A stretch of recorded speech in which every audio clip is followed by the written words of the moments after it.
कुछ कहानियाँ ऐसी होती हैं जिन्हें हम चाहकर भी अपने जहन से नहीं निकाल सकते। वो हमारे ऊपर इस कदर हावी हो जाती हैं कि खुशियाँ मनाना तो छोड़ो, हम मुस्कुराना तक भूल जाते हैं। आज की कहानी कुछ ऐसी ही है।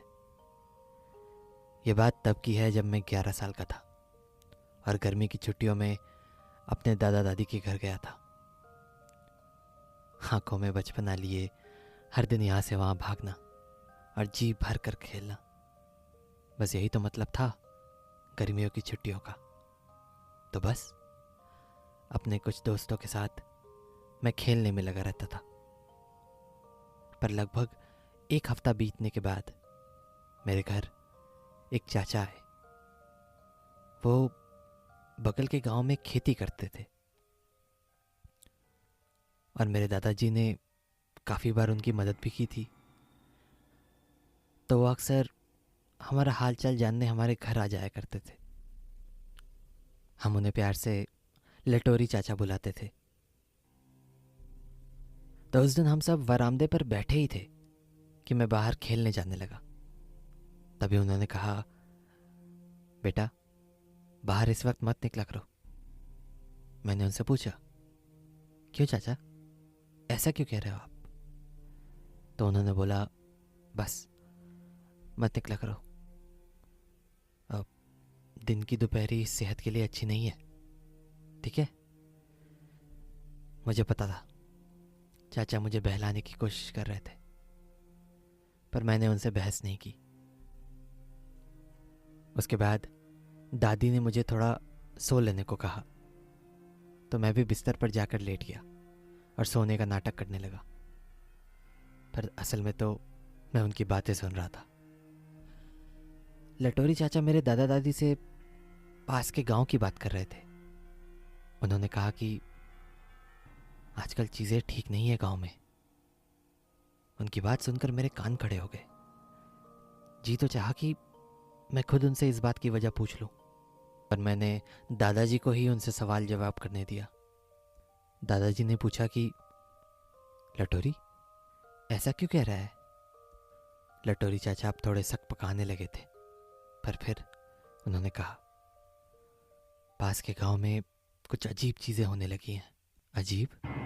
क्या मतलब अजीब? दादी ने कहा, वो पिछले कुछ दिनों से एक सिरे से गांव के सभी बच्चे बीमार हो रहे हैं।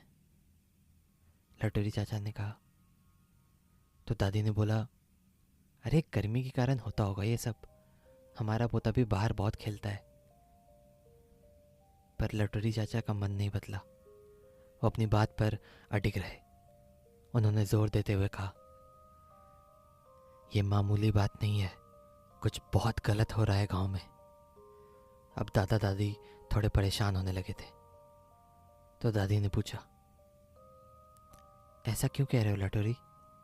तो लटोरी चाचा ने कहा, जो भी बच्चे बीमार हुए हैं उन सभी की पीठ पर एक लंबा सा जलने का निशान है। जलने का निशान? क्या मतलब? दादी ने पूछा। मतलब उनकी पीठ देखकर ऐसा लग रहा है मानो किसी ने उन पर किसी खंजर से वार किया हो। पर अजीब बात तो यह है कि उन जख्मों में ना तो खून है और ना ही दर्द, बस एक निशान है जिसे देखकर ऐसा लगता है मानो अरसों पहले किसी ने उन बच्चों पर हमला किया हो। पर बात इतनी सी ही नहीं है। जब से उन सभी को ये निशान मिले हैं, उन सभी ने बोलना, सुनना, खाना पीना सब कुछ बंद कर दिया है। माँ बाप को उनको जबरदस्ती खिलाना पिलाना पड़ता है। वो बच्चे बस अपनी आंखें खोल के बस एक ही जगह पर देखते रहते हैं, वो भी बिना पलक झपकाए। इतने डॉक्टर्स को दिखाए पर किसी को ये समझ नहीं आया कि आखिर ये माजरा क्या है। ऐसा लगता है मानो किसी ने उनसे उनकी जिंदगी ही छीन ली हो, जैसे अब बस वो जिंदा लाश बनकर रह गए हों। लटोरी चाचा की बातें सुनकर तो मेरी जान निकली जा रही थी। मैंने ऐसे किस्से बस कहानियों में सुने थे, पर ऐसा पहली बार हुआ था कि मैं किसी के मुंह से ऐसा कुछ सुन रहा था। अब तो दादा दादी भी इन बातों को सुनकर घबरा गए थे। उन्होंने चाचा से पूछा, ये सब कब से हो रहा है? लटोरी चाचा ने कहा कि ये पिछले 1 महीने से चल रहा है। पास के गांव के तो लगभग सभी बच्चों का यही हाल है। लटोरी चाचा की बात सुनकर दादी ने कहा, तो क्या बच्चे अब तक ठीक नहीं हुए? नहीं, ठीक तो छोड़ो, उनकी हालत बद से बदतर होती जा रही है। मानो उनके शरीर की सारी ताकत किसी और में जा चुकी है। लटोरी चाचा ने अपनी बात पूरी भी नहीं की थी कि दादाजी अपनी कुर्सी से उठ खड़े हुए और उन्होंने दादी से कहा, सुनो, दरवाजे के बाहर एक कटोरी चना और एक गिलास पानी रख दो, जल्दी। उनकी बात सुनकर मैं चौंक गया, पर उनकी बातों पर किसी ने भी सवाल नहीं किया। दादी चुपचाप बाहर पानी और चने रखाई। मुझे ये बात बहुत अजीब लगी, पर मैं चाहकर भी कुछ नहीं कर सकता था, इसलिए मैं बस बैठकर उनकी बातें सुनता रहा। तभी लटोरी चाचा बोले, काश काश हमें इस चीज़ का पहले अंदेशा होता, तो आज बच्चों की यह हालत हुई नहीं होती। जिस पर दादाजी ने कहा, अंदेशा लगाना बहुत मुश्किल था। वो पिछले 30 साल से गांव नहीं आई थी, पता नहीं अचानक कैसे चली आई। तभी दादी ने कहा, हमें सबको आगाह करना होगा, वरना पिछली बार की तरह तबाही मच जाएगी। बच्चे यहाँ अब सुरक्षित नहीं हैं, बिल्कुल भी नहीं। इतना कहकर दादा दादी और लटोरी चाचा घर के बाहर चले गए। उनके जाने के बाद मैं भी उनके पीछे पीछे निकला, पर घर का दरवाज़ा बाहर से बंद था। मुझे ये बात और भी अजीब लगी, क्योंकि आज तक दादा दादी ने मेरे साथ ऐसा कभी नहीं किया था। करीब 2 घंटे के बाद दादा दादी घर लौटे। जब मैंने उनसे पूछा कि आखिर वो मुझे यहाँ बंद कर कर क्यों गए थे, तो उन्होंने कहा कि बेटा, गांव में कुछ बुरा होने वाला है, हमें तुम्हें कल के कल ही यहाँ से शहर भेजना होगा। मैंने कहा, दादाजी, पर मेरी तो गर्मी की छुट्टियाँ चल रही हैं। तो उन्होंने बोला, बात बड़ी है बेटा, हम इंतज़ार नहीं कर सकते। हम बातें कर ही रहे थे कि बगल के घर से कुछ लोगों के चिल्लाने की आवाज़ आई। दादा दादी भागकर बाहर निकलने लगे तो मैं भी उनके साथ जाने लगा। तभी दादी ने कहा, बेटा तू मत जा, तू यहीं रह। मुझे ये बात फिर से अजीब लगी। वो लोग दोबारा 1 घंटे के बाद लौटे। तो इस बार मैंने चिढ़कर पूछा कि आखिर ये सब हो क्या रहा है। तो दादी ने मुझे अपने पास बिठाया और बोला, बेटा, गांव में कुछ बहुत बुरा हो रहा है, इसलिए हमें हर हाल में तुम्हें शहर भेजना ही होगा। पर ऐसा क्या हो रहा है दादी? मैंने पूछा। तो दादी ने कहा, बेटा, अलोमी लौट आई है। अलोमी? अलोमी क्या है? मैंने पूछा। तो दादी ने बताया, कोई नहीं जानता बेटा अलोमी क्या है और क्या चाहती है, पर वो जब भी किसी गांव में कदम रखती है वो गांव तबाह हो जाता है। दादी की बातें सुनकर मैं डरने लगा था। मैंने उनको पूछा कि आखिर ये आप किस बारे में बात कर रही हैं और आप पड़ोस में कहाँ गई थी? तो दादी ने मुझे पूरी कहानी बतानी शुरू की। बेटा, कहते हैं अलोमी एक ऐसी शक्ति है जो बहुत दुर्लभ है, उसके बारे में भी बहुत कम लोगों ने सुना है। वो कई कई सालों के बाद जागती है और शहर और गांव घूमकर अपना खाना इकट्ठा करती है, और एक बार उसके लिए पर्याप्त मात्रा में खाना जमा हो गया तो वो वापस अपने घर लौट जाती है। दादी की बातें मुझे बिल्कुल भी समझ नहीं आ रही थी, पर गलती उनकी नहीं थी, वो खुद भी घबराई हुई थी।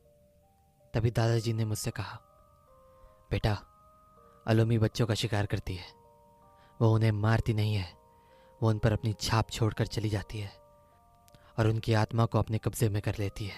उसके बाद वो बच्चे जो भी खाते पीते हैं वो सारी चीज़ों से अलोमी का पेट भरता है, पर उसकी चपेट में आने के बाद बच्चा कुछ भी महसूस करना बंद कर देता है और इस वजह से वो कई कई दिन बिना खाए भी रह जाता है। और जब अलोमी को किसी बच्चे से पोषण नहीं मिलता तो वो उसकी आत्मा को जलाकर राख कर देती है और वो बच्चा बिस्तर में लेटे लेटे ही मौत के मुंह में चला जाता है। कहने का मतलब, अगर अलोमी ने तुम्हें चुन लिया तो इस दुनिया की कोई ताकत तुम्हें नहीं बचा सकती।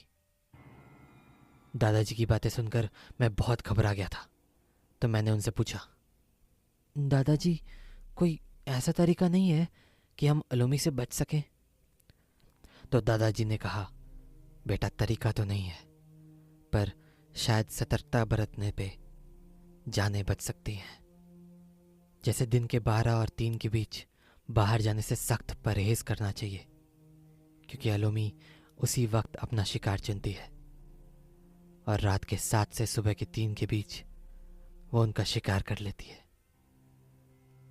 उससे बचाव के लिए हम घर के बाहर चने और पानी का गिलास रख सकते हैं। अगर पानी का गिलास और चना खाली मिला तो उसका मतलब वो हमारे घर अपना शिकार चुनने ज़रूर आई थी। पर अगर एक दिन भी किसी से पानी और चने रखने में भूल हुई तो समझो उस घर के बच्चे हमेशा हमेशा के लिए अलोमी के हो गए। आज दिन के वक्त मैंने बाहर चने और पानी का गिलास रखवाया था, जाके देख लो, वो खाली हैं। पर अफसोस, बगल वालों को ये काम करने में देरी हो गई। अब उनके घर के बच्चों की हालत ऐसी है मानो वो कोई जिंदा लाश हो। अलोमी, मजाक की बात नहीं है, इसीलिए जितनी जल्दी हो सके हमें तुम्हें यहाँ से शहर भेजना ही होगा, वरना एक बार उसकी नज़र तुम पर पड़ गई तो तुम चाहे दुनिया के किसी भी कोने में रहो, वो तुम तक पहुंच ही जाएगी। दादाजी की इन बातों को सुनकर तो मेरी जान निकल गई थी। मुझे इतना ज़्यादा डर लगने लगा कि मैं पत्ते की तरह कांपने लगा। उस रात हम में से कोई नहीं सोया। बाहर का दरवाज़ा बंद करने के पहले दादी ने दोबारा बाहर चने और पानी रख दिए।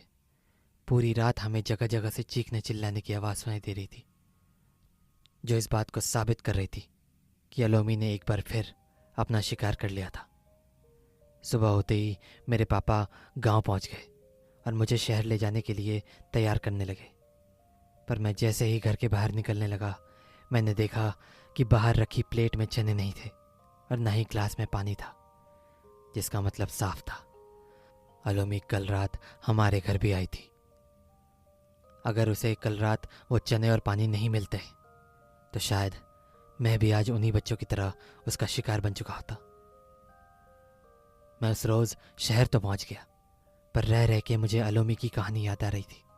उस रात मुझे सोने के पहले काफ़ी डर भी लग रहा था, तो ना जाने मेरा क्या मन हुआ। मैंने डर के मारे अपनी खिड़की पर एक कटोरी चना और पानी रख दिया। मुझे पता था अलोमी नहीं आएगी, क्योंकि अब मैं शहर में हूँ, पर एक डर मेरे अंदर बैठ सा गया था। हालांकि जब सुबह मेरी नींद खुली और मैंने अपनी खिड़की की ओर देखा तो मेरा डर यकीन में बदल गया। चने की कटोरी खाली हो चुकी थी। मैं समझ गया कि अलोमी ने मुझे अपना निशाना बना लिया था और अब मैं चाहकर भी उससे अपनी जान नहीं बचा सकता था। आज उस बात को 10 साल हो चुके हैं और मैं हर दिन अपनी खिड़की के बाहर चने रख कर सोता हूँ, और हर सुबह मेरी कटोरी मुझे खाली मिलती है। हर बार मैं यही सोचता हूँ कि अगर किसी दिन मैं कटोरी रखना भूल गया तो मेरा क्या होगा।